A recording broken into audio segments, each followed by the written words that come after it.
Okay, I guess we can get started then.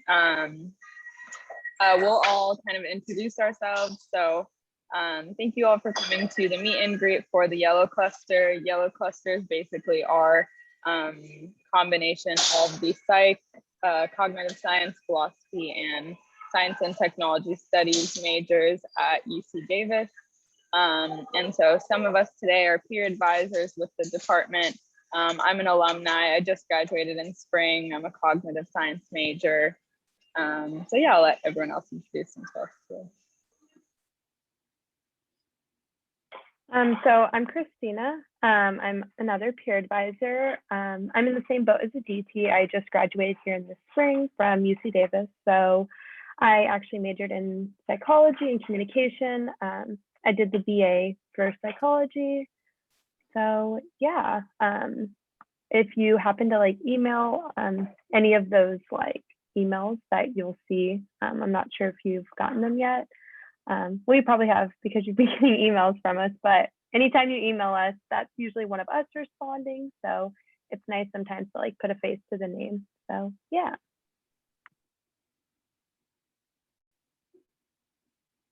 Okay, hi, my name is Irina. I'm also a peer advisor / alumni. Aditi, the fact that you used that word was a little weird, but I graduated in the spring and I did the psych AB as well. And I will be peer advising in the fall like the others who have graduated, but I will be on campus. So if you see me and you recognize me amongst the thousands of other people, say hello.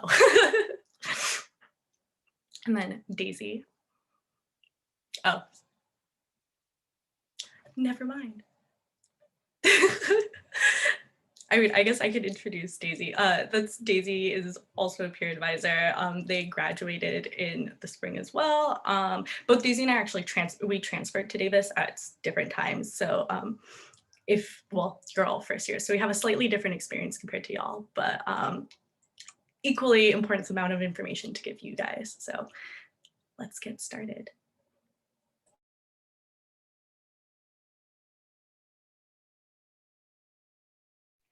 So the first thing I guess we kind of want to break down real quick. You all will have an opportunity to like ask questions. I'm sure a lot of you have a lot of questions, especially with, you know, the format starting to potentially be in person, online. I'm sure everyone has a lot of questions, but just to kind of break things down, these are just like a few points that are helpful to remember when coming into the school year. So there's kind of major advisors, peer advisors, and then college advisors. Your major advisors and peer advisors are part of Yellow Cluster. So typically we can answer any questions that have to do with like your major, your schedules, your academic plans, anything that, you know, has your major to do with it, we can answer typically. Your college advisors are then a part of the College of Letters and Science. That's the college that our majors are underneath. So if you kind of want to like think of it, you kind of have like your college level and then, you know, like the majors underneath it. So we're kind of under that. So anytime you have a question about, you know, GE requirements, unit requirements, certain pass, no pass questions that are maybe versus having a question that's like, oh, can I pass, no pass this major class versus how many classes have I passed, no pass, how many can I do? Those kind of questions you're going to want to go to your college advisor for, which is, you know, part of the College of Letters and Science. It looks like, yeah, Irina's sending some links, so maybe she could also throw in the website for College of Letters and Science. She gave me a thumbs up. So yeah, we get a lot of emails sometimes and we want to help y'all, but anytime you have something that's like GE, your best bet is to go straight to them. And then regarding major advisors and peer advisors, I briefly touched on that, but things like scheduling courses, degree progress, anything that's like a major advisory hold where you need like a kind of hold removed on your account, you'd want to go to your major advisor or staff advisor. You can find like their little bios on our Yellow Cluster website, but essentially the way it works is a certain advisor will have like the last names like A through like roughly, I don't know, like F or something like that. So everyone's kind of underneath a certain staff advisor. So it's great to go to them if you can, but ultimately all the staff advisors, are here to support you. And if you do have a question, you're able to make an appointment with, any of them. And then us peer advisors are great for, those general questions. We're also great at answering those campus involvement questions because we are such recent alumni. A lot of the ones next year are going to be current students. They're great with like, how can I get involved? What do you think of this course with this professor? We're also really great at answering those kind of questions. And for those kind of things, we have what is called drop-in advising. So you can always find more info about that on our website. And we can always touch more upon that. But basically, it's an opportunity to, stop by. Typically, it's in person. We've been doing it via Zoom, but it's a great opportunity to stop by. Hey, I have this quick question about this class, or should I take this versus this? Drop-in advising is a great resource. So I know that was kind of a lot of information. So bottom line, we have this point kind of here that you can always reach out to us at any of these emails. We're on the inbox for all of them. And if you're unsure about where to start, you can just send us an email with that question and we can help redirect you that, oh, maybe that's more of a College of Arts and Science question versus, okay, let me, create an appointment with you and a staff advisor. So bottom line is, like, if you need to email us or you're not sure where to start, like, you can always do that. And we're more than happy to get back to you. If any of the other peer advisors have anything to add, I feel like that was a lot. No, I think you covered all of the general advising resources. To just go a little bit on what Christina was saying, if you don't know where to start, always feel to contact us. And also, I would highly recommend bookmarking these pages that we sent you, because if you have a question, but you're like, I'm unsure if I should send an email or whatever, you can just peruse the website. There's the answer to your question is probably there. And if it's not, then you can come to us. But that's always a good first step.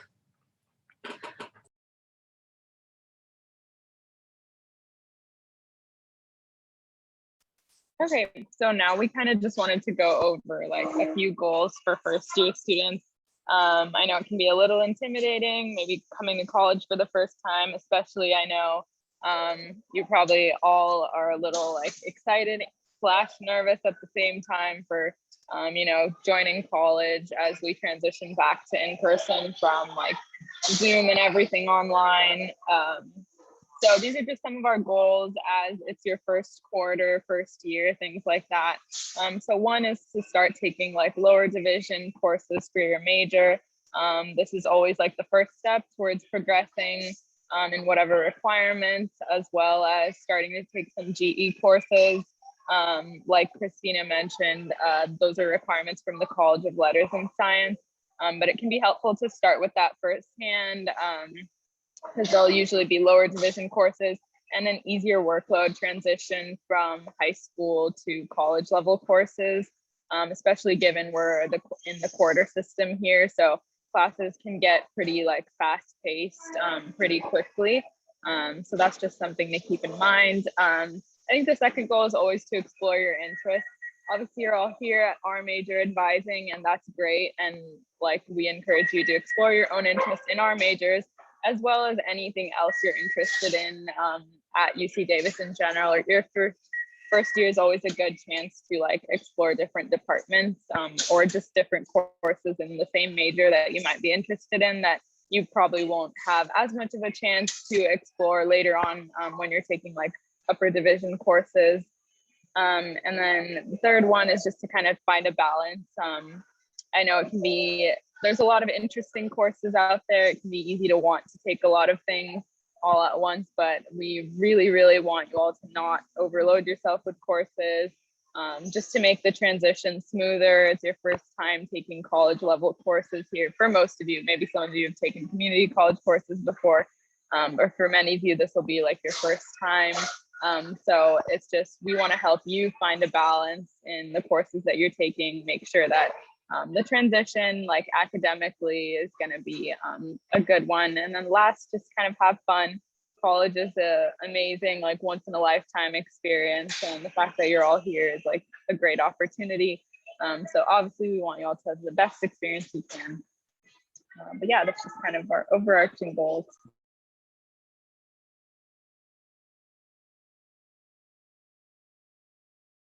And now we're kind of going to, or I'm going to start. And then if any of the other peer advisors have anything to add, and then at this point, you guys can start like shooting some questions into the chat as they come up. But like tips and tricks, I guess, for success or having a smooth first year. Like Aditi said, the transition between high school and into the quarter system of like university is just, it's a lot, not only because of the sudden switch to like a 10-week schedule, but also you're in a completely new environment. So I think that personally, one of my tips and tricks is to learn to be kind to yourself. You're probably going to hit a few bumps in the road. That's not to like make people feel sad, but it's just like, that's what happens. That's how things things are changing. And one of the ways to kind of like ameliorate that is to know your resources. So other than major advising, college advising, we have various tutoring centers on campus. So we offer, there's tutoring for math, for science, there are writing centers, or if you don't want to do that, office hours with your professors or TAs are always your best bet. Nobody's going to be bothered by you. You're not students are not an inconvenience. Professors and TAs are there to help you. And it takes you having the initiative to go and reach out to them in order for you to get the help that you need, because they'll either help you directly or they'll refer you to the right place to go. Additionally, I recommend checking out, because I know that registration for you guys is coming up, checking out the registration calendar and kind of bookmarking that. I can send that link in a moment, but just for you to like get a general understanding of like what pass 1 is, what pass 2 is, how much time you have. And as you're registering, I highly recommend going into Schedule Builder. I'm not sure how familiar everybody is with Schedule Builder, but that's where you go to register. You can find it by Googling Schedule Builder UC Davis. And, having your classes preemptively saved, exploring it, searching for courses that you're interested in taking, you have an option there to make several different schedules. So you can kind of like play with combinations of course loads and stuff like that, so that you have backup plans if something doesn't work out, and just have that there before your registration time, so you can log in at like, let's say yours is at 6 in the morning, which sometimes happens. You just go in, press register for all, and you're registered for your classes and you don't have to think about it. But those are kind of my starter tips and tricks, but if you guys have more specific questions, we can answer them and kind of cater our information to what you guys are interested in learning more about. Yeah. I don't know. Does someone want to answer? Sure. So we're now doing open questions. Mm-hmm. So any kind of questions that you guys have, you can go ahead and put them in the chat. We already have one. So there is going to be a job fair tomorrow. And what should I be prepared to bring? Usually students, I'm used to job fairs being like live sessions. So whatever that happens, students dress formally. They put on like a nice little jacket or shirt or something. But since this will be a Zoom session, wear a nice shirt, because you will be there kind of listening to a whole session. Usually, again, live sessions, you bring a resume or you have some other type of like a pen and paper if you want to write down information. And just be prepared to also ask questions. They like it when you interact with them and kind of like let them know that you are interested in their job position or like if they're doing internships, etc. That's kind of what I get from a job fair. I don't know if anybody else wants to jump in and add some points if they've been to one. Okay. I've never, not to out myself, but I haven't been to one of the UC Davis job fairs. So Yeah, neither have I, but Daisy, what you said sounds great to me. So We can move on. I hope that helped, Justin. Let us know if you need any more information. Okay, next question. Did any of us do research as undergraduates? And if you did, do you have any tips into getting to research? I can start. I did research, and here's the funny thing. I did research with a professor who was in history, and I'm a psych major. So I guess my thing is, if you're interested in research, even outside of your major, you can do that. Just you probably won't get credit for your major, but you'll still be getting education, you know, and like involvement and stuff like that.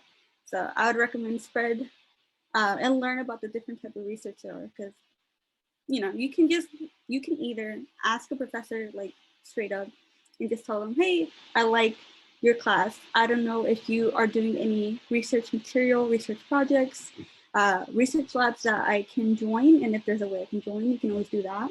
Or through your major itself, like for us, Yellow Cluster, we do have a page on our website that shows the different research labs that are open and how you can apply.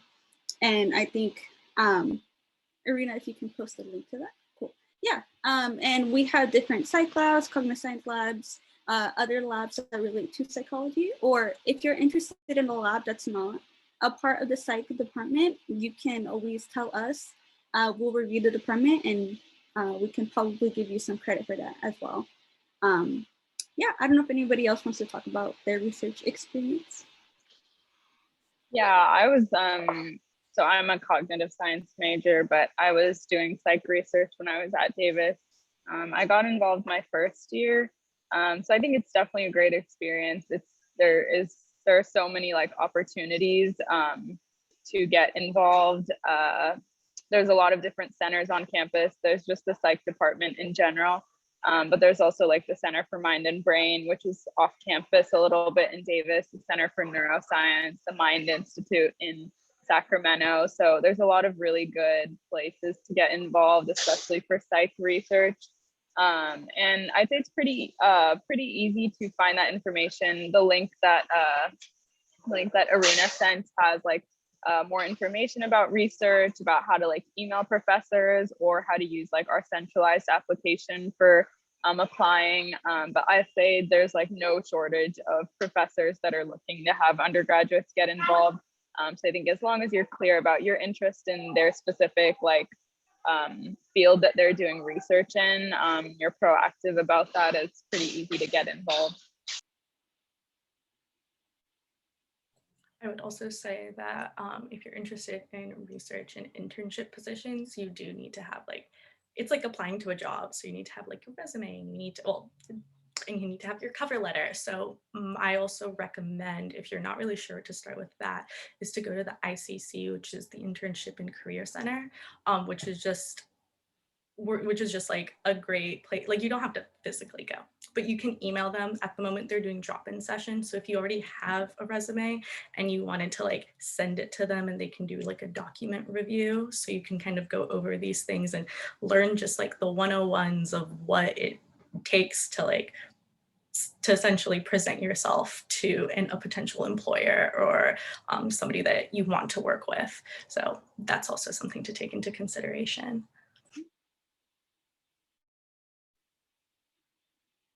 Okay, and just like for research, like Irina mentioned, it's the same thing for internships. I think we also have it's either the same page or another page where we also have listed internships that people have applied to. I don't know if Irina can find that link. If not, I can search it up in a bit. But yeah, it's the same process. As well. Like if you find an internship that we haven't been assigning students to, and you're interested in it, just let us know, and we can try to get you internship credits for it that count as electives as well. Alrighty. So we have another question. I registered for 17 units, which I'm going to sort of want to ask if you think 17 units is a bit of an overload for the first quarter, or what you think is an optimal amount. So we do have a recommended quarter plan for when it comes to either freshmen, transfers, where we recommend what courses you should be taking your first quarter and how many units. Usually across the board, we recommend students to begin taking at least 12 to 14 units. That's always a good amount to take your first quarter, especially as a new student, to get used to the workload, to get used to your schedule, and for anything else that you have to fit in that schedule that you put together, considering like if you have a job or if you're doing research, internships, you know, extra time that you need. 17 units as a freshman does seem a bit too much. I would recommend either meeting with one of us or a staff advisor to go over your schedule. Because again, we usually just recommend 12 to 14 units. But the good thing is when you start your fall quarter, you have at least 2 weeks or 2 to 4 weeks to debate whether you want to keep those units, since you are allowed to drop out of your courses by a specific deadline. However, your courses have different deadlines. So one has like a 1 week deadline, the others have a 2 week deadline. Make sure you know what deadlines those are. Usually you can find it on Schedule Builder and it will let you know the course that you registered for, what those deadlines are. So if it is too much for you that beginning week, like look over the syllabus, see what material you'll have to learn and how long it's going to take you, especially if it's a balance between a lot of writing courses, because it is a lot of material that you'll be writing, and it kind of just takes up a lot of time. And believe me, I was a sociology student. Writing, it's a lot of writing. So, you know, debate it, see how you feel for those like first couple weeks. And if it is a bit too much for you, you can go ahead and drop those courses without it like impacting like, you know, Schedule Builder, your financial aid, et cetera, et cetera. But that is what I would recommend. I don't know if anybody else wants to input something.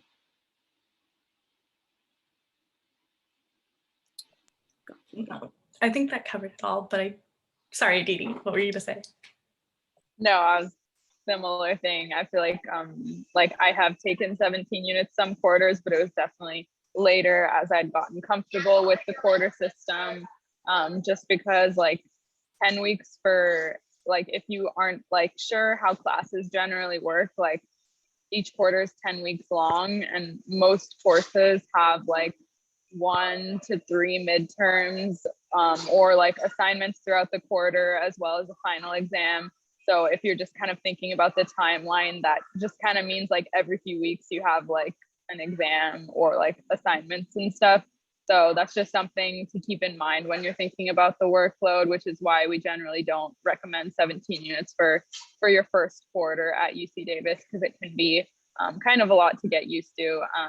And then just something I know about language classes is that, and I think Arena and Christina have taken like more language classes since they did the Bachelor of Arts, but language classes are typically like 5 units and like you usually have lecture or discussion like every day of the week, which I know maybe sounds like easy coming from high school where you have class every day, but I'm sure it can get, it can like add to your workload definitely. So just something to keep in mind when you're thinking about the balance between all your classes.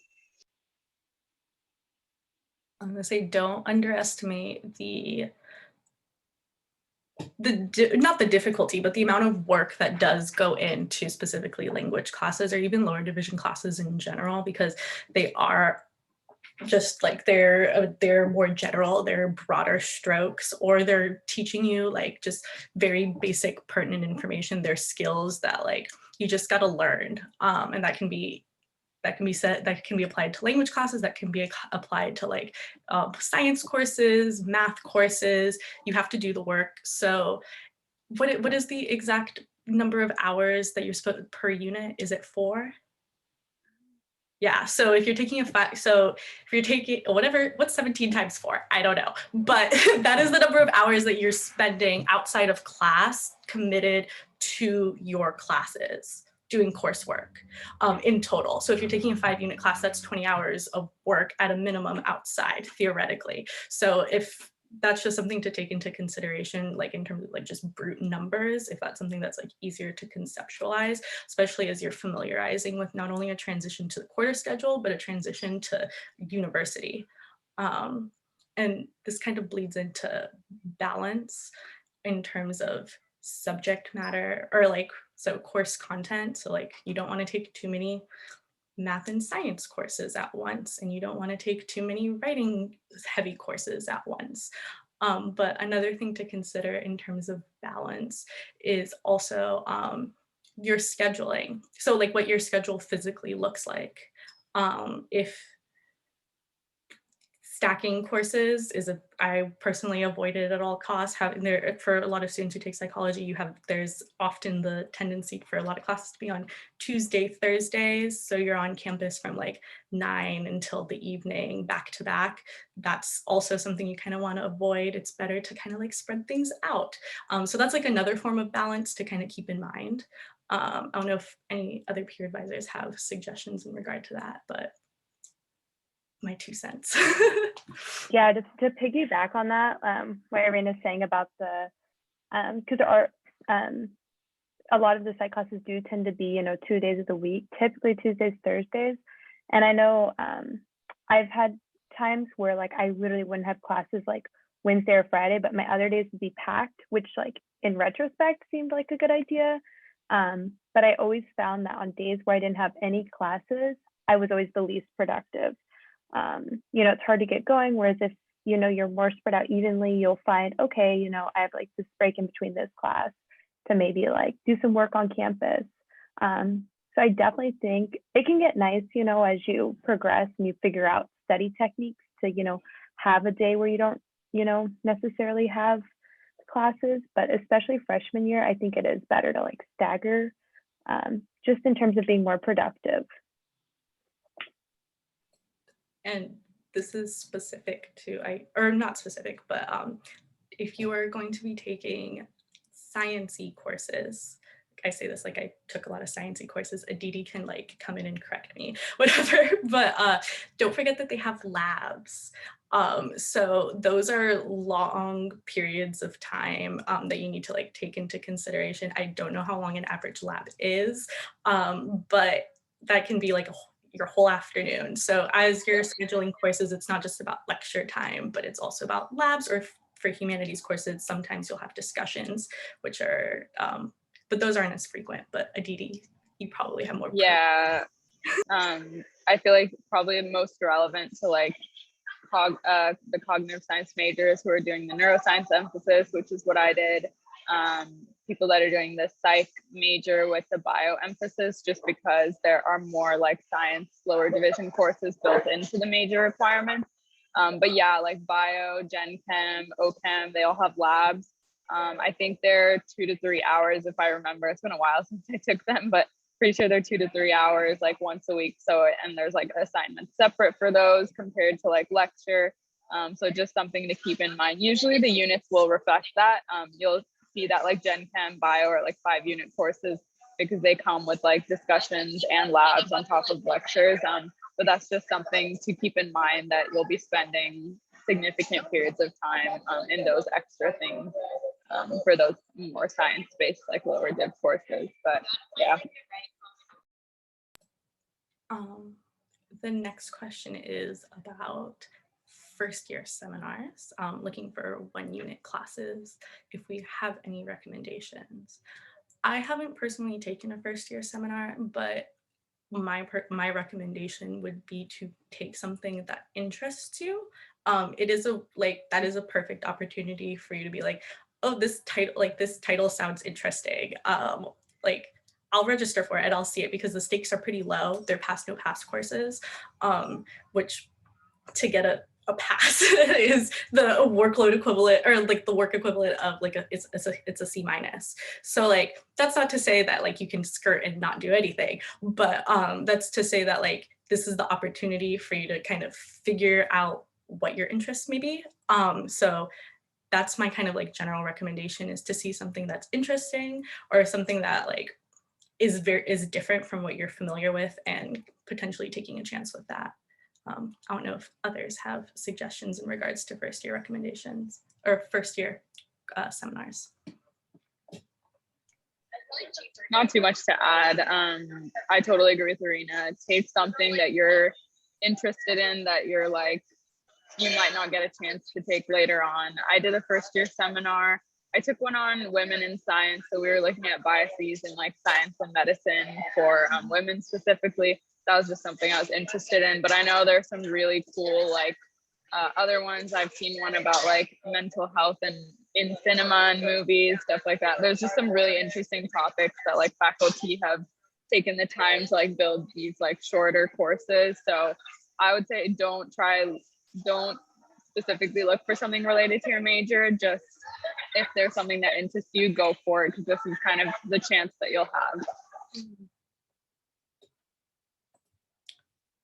I was going to say is that same mentality can be applied in general to your registration, simply because it like, I know people say, oh, have fun with it.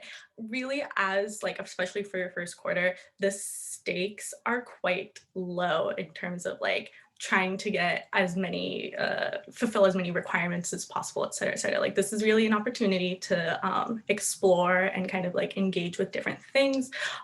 So like flex your intellectual muscles or like just check things out, because it's really helpful in terms of not only developing your interests, but determining what you may or may not ultimately be interested in.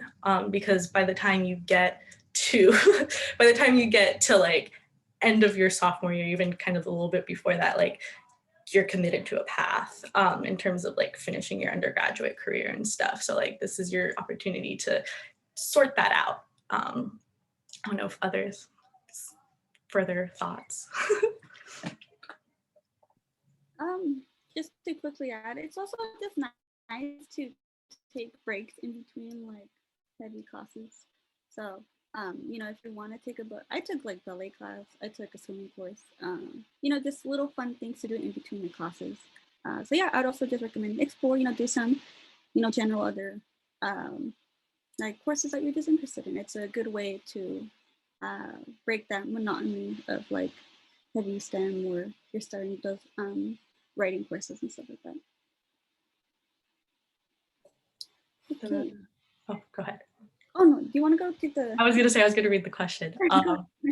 The next one is it hard to get into grad school for clinical psychology specifically if we're going the BA route as opposed to the BS route? I guess I can start that.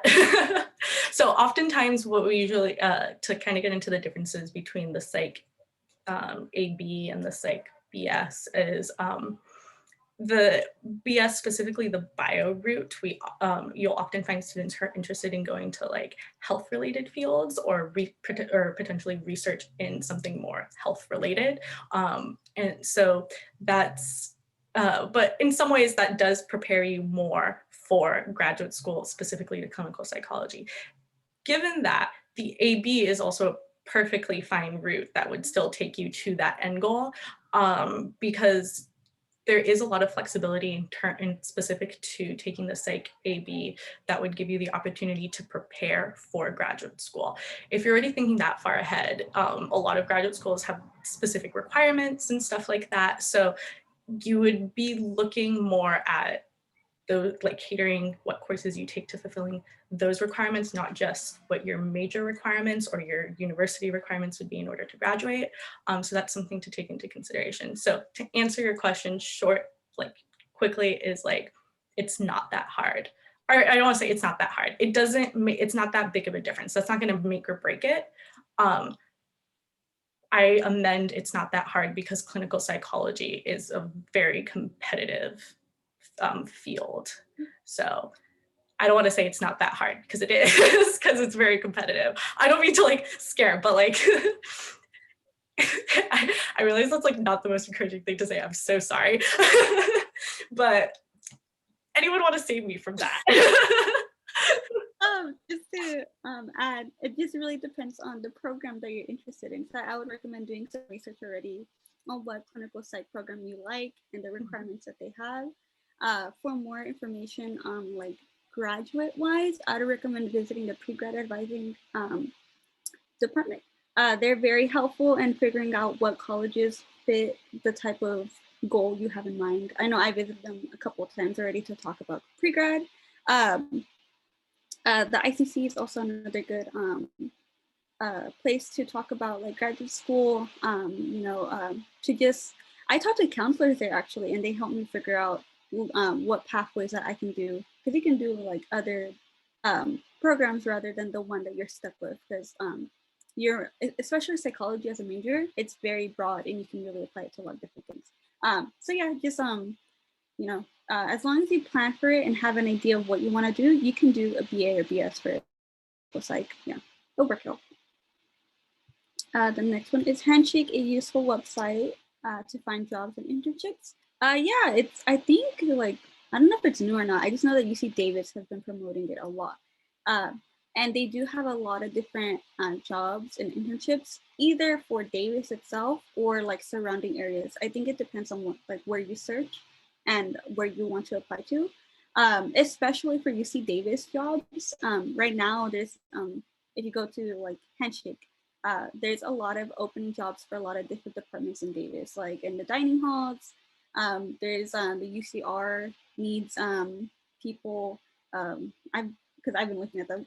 So, you can go ahead and you can use that as a good resource. And sometimes even professors who are looking for research students post it there sometimes. So I'd recommend like do a little browse, like if you have free time, you can find a lot of good information there and a lot of good resources as well. Alrighty. Okay, can you tell me more about the honors program? How do you get in and what are the pros and cons of joining if you receive an invitation for it? Okay, so for honors, it's a little different. So there's two different honors programs. One is the honors program that you can do for psychology. And that is more in regards to if you have the GPA in order to do a honors program, you do two courses. So it's 194 HA and 194 HB. And you complete I forgot if it's like a research project or like, not a thesis. Yes, it's thesis. Thesis paper. And you work specifically with a professor, and you work 2 quarters of that. And once you complete it, that is, you completing a honors program. And then you have I think, I don't know much about it, but I do know of it. It's like a overall UC Davis honors that you are only invited to. They send you, you don't contact them, they send you an invitation. And that is a whole different process. I think the College of Letters and Science can help you more. I don't know if they have more information about that. I don't know if y'all know who else they can contact if they want to look into it or something like that. I think you just need to contact the website that Christina put, the University Honors Program. I'm pretty sure they're just like the resource for it. Mm-hmm. Yeah, they have some like FAQ about like, I didn't receive the invitation email. How do I get access to application? It kind of explains that there's not really a publicly accessible application. It would be like you'd be sent the invite, and yeah. So if you're curious, I'd recommend. They have a lot of the FAQ listed, and it also looks like a contact number and email. So yeah, I was gonna say for the psychology honors thesis, that also has like a couple of different like GPA requirements and stuff, because you have to qualify both. But that specifically would be something that you would look at in like your final year, because that's normally when students do it. They complete it during their final winter and spring quarter. So that's kind of like their big senior project. So if you have more questions about that, I would recommend emailing us and to get more specific information, simply because it's pretty detailed, and it's something to be thinking about like in a long-term way, but also comes later in your university career. So alrighty, we have a question. So is it difficult to double major with cognitive science BS, computational emphasis, and psychology BA? Do you have any courses you would recommend for this? I believe DT, were you CPS? Yeah, I was a cognitive science major. I did the neuroscience emphasis though, so it's a little different. I'd say it's definitely possible. Like it's possible pretty much to double major in like whatever you want. It just takes like planning on your end with major advising. It's obviously like easier to plan since both majors are in our department. The one thing I would suggest that you make note of is that when you double major, and this goes for any double major, you're only allowed to overlap 2 upper division courses between the requirements, between like what you apply. So that would just mean that between the majors, you'd have to make sure that you take enough courses to meet both requirements without too much overlap. In terms of like courses to recommend, I guess I focused a little bit more on like the NPV and like more science focused psych courses. So I might not be the 100% best resource, but there's a lot of cool like computer science courses about artificial intelligence and things like that, which is kind of like the goal for one of the goals for the major as well. So I would say like, since you're starting off, just take a look at like the degree requirements that we have on our website. And then you can also, if you just Google search like course catalog, the UC Davis course catalog, you can search for courses by their department. And I think that's maybe a little more helpful because you can see like a short description of each courses. So it'll kind of outline what is covered in the course.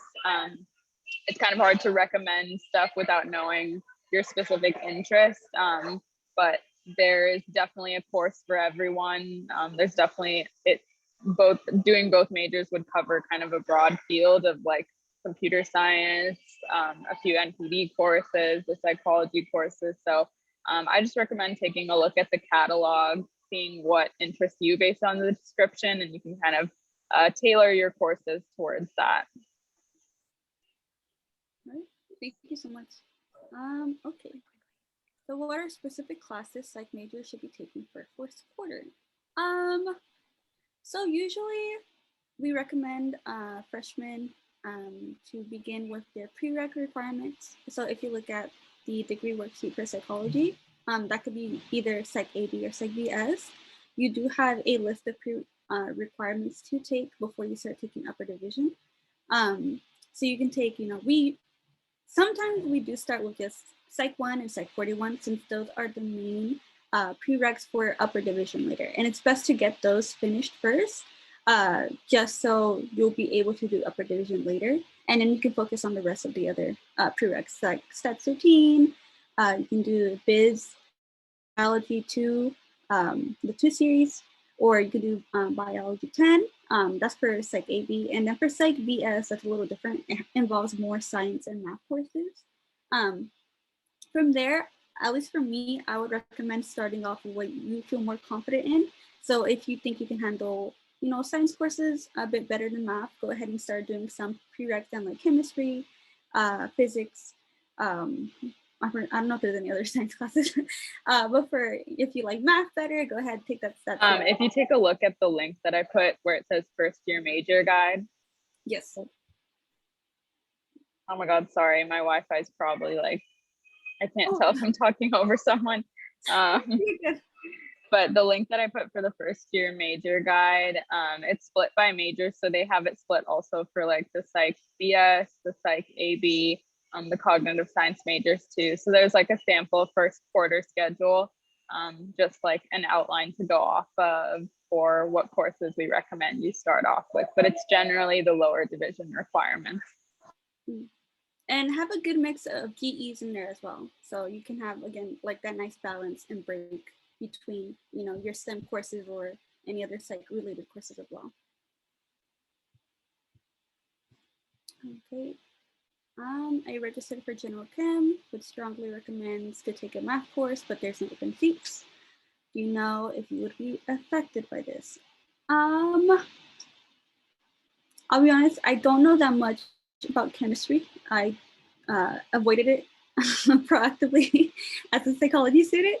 I don't know if anybody else knows about General Chem and like the math courses related to it. which specific like code is it? Like Chem 1? Is that what you mean by general chem? Yeah, I'm not sure. Hamdan, I don't know if you can say in chat like what chem course you're taking.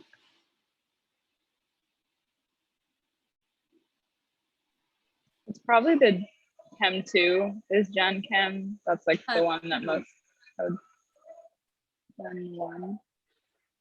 I'm not sure about Chem 1, to be honest. Most people take the Chem 2 series. I think that's that's also the requirement for like the Bachelor of Science for Psych. Yeah, I'm not sure about Chem 1 if that's like a prerequisite. It's not. But so just from okay.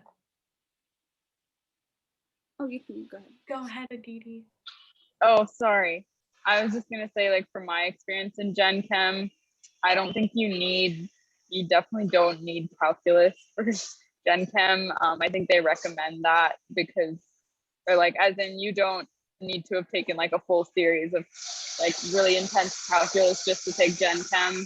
I think they recommend that so that you're able to handle whatever math is in the course. But I'm pretty sure, Irina, correct me if I'm wrong, but I don't think it's actually like a required course, if I remember correctly. No. So for the Chem 2 series being Chem 2 A, B, and C, there is no math requirement. There is a suggestion to take Math 12, which is like whatever, like basic intro math. I think it's algebra or something like that. Yeah. So it's not even calculus. So you definitely won't. You're not required to like take calculus before you take Chem 2A. I was gonna say, and you need this general recommendation for like for chemistry, specifically chemistry and math, is to make sure to take your placement exams, because if you don't, then you're not really sure what's going on. But there isn't like, just because it's strongly recommended, you don't necessarily need to take it, because it's not required according to the course catalog. But that's it. I did like a quick kind of overview of some of the remaining questions because we do have 10-ish minutes left. And just to clarify, there's some questions regarding like GE related courses. So that would be like language requirements or like the topical breadth requirements and all of these things. Those are all things that you need to ask the College of LNS. We cannot advise you in that. If you missed the original link that I sent for the College of LNS, for getting in contact with them, I'm going to reshare it right now. So yeah, you get into contact with them and verify GE recommendations. For the questions regarding like extracurriculars that are specific to like psychology, we shared a few links regarding, so there's the grad and career webpage, and then we also shared a research webpage, and then we shared the psychology research and internship pages. Those are good places to look. Additionally, our newsletter, I can reshare that link to subscribe to that because that will give you, you'll get updates. And also to check out like clubs and stuff, because those are fun extracurriculars that also help with like socialization. Making friends can kind of be hard in university. So clubs are like a really great place to go, not only to get like extracurriculars and potentially pertaining to your major, but also to like meet new people. And then let's see. Aditi, you might be able to answer this question. Do you recommend taking a science class with or without labs? It's America's question. Yeah, so I'm not actually sure what bio courses are offered without labs. To my knowledge, like the BIS2 series, which is the like introduction to bio, that's like the main like intro level bio course that like is required for like the psych, bio, things like that. To my knowledge, there is no option to not take the lab. When you register for the course, you're registering for a lab section with everything with the lecture combined. There are only a few courses like later on in your undergrad, probably like upper division courses where it's optional to take the lab or not. But to my knowledge, if there is a lab for the bio class that you're probably talking about, the BIS2 series, I don't think there's an option to not take the lab. So that's just something you'll have to keep in mind. But just remember, like, yeah, we're talking about how it's a little time consuming, but just remember, this is a course that like hundreds of thousands of first year students will take, not just in like the psych majors, but like bio and stuff. So it's not impossible to take that with other courses. So just something to keep in mind. You'll have a lot of resources to get through those courses.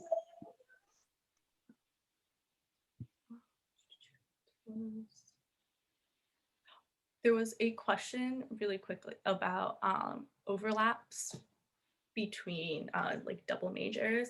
I wanted to clarify that the overlap policy, which for between two majors would be 2 courses, and between a major and a minor is 1 course. This applies only to upper division courses, not lower division.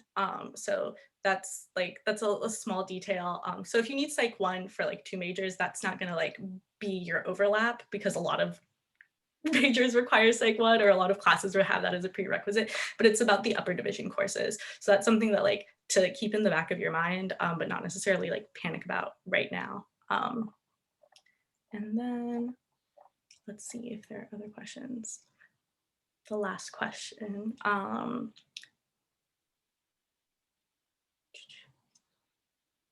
Yes, there are saved spots for y'all to register. I know it's like kind of scary to look at, but they do like put aside spaces specifically because they're first years every year, and they register later than everyone else. And also like for transfer students, they set aside those spots. So they'll open up when y'all have your registration times.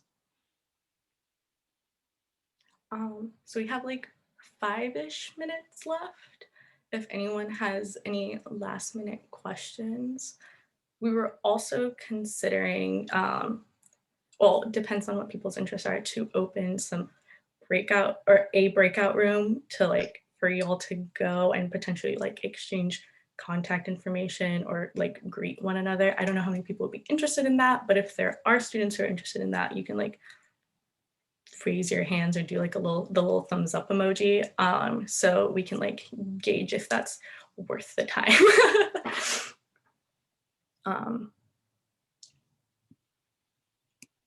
That's like another pro tip is first day of class, whoever you sit next to, get their phone number or their email address to ask questions.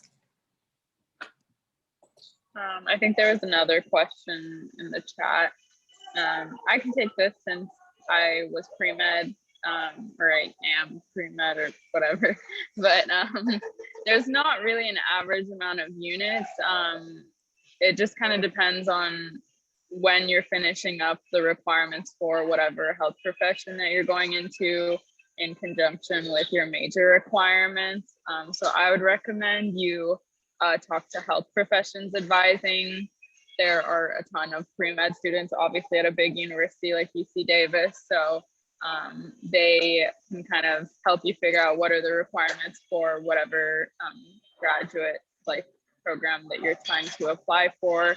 And you can kind of figure out balancing that with your major requirements.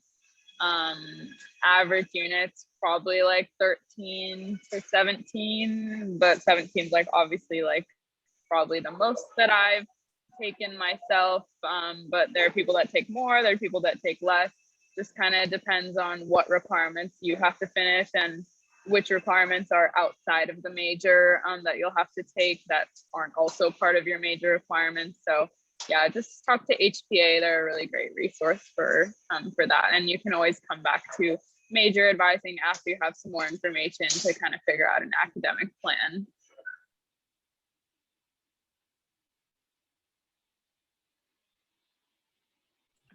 There were only like a couple people who were interested in the breakout rooms. I don't know what y'all think of us doing it. You could do, if those people who are still interested in the breakout room, how about this? We'll put everyone in the breakout room, and those who decide to stay, you can use the chat to like talk with each other. And those of you who are cool about it, I think you can start heading out. Since I think we're almost done anyways. So, yeah. Does that work with y'all?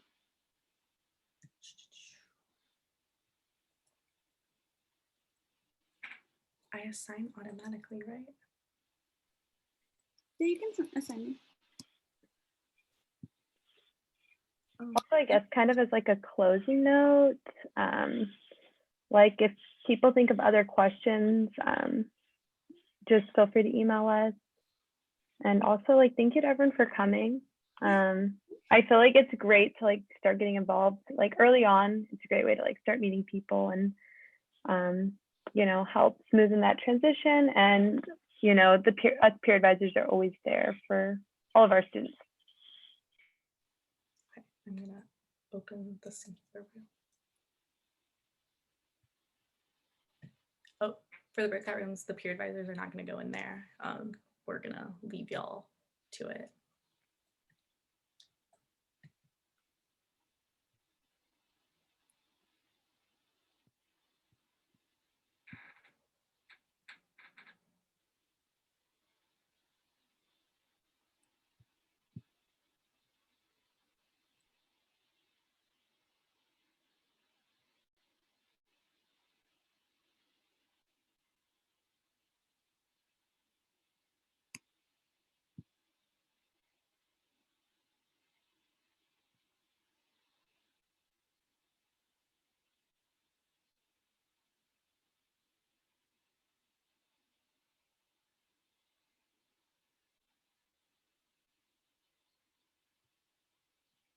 And for those of you who are still in the main Zoom, you can ask questions if you have any that you wanted to ask.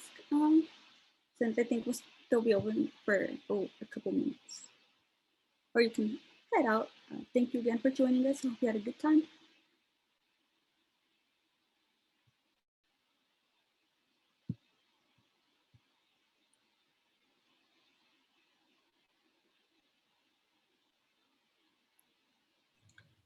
The TD, should we stop the recording?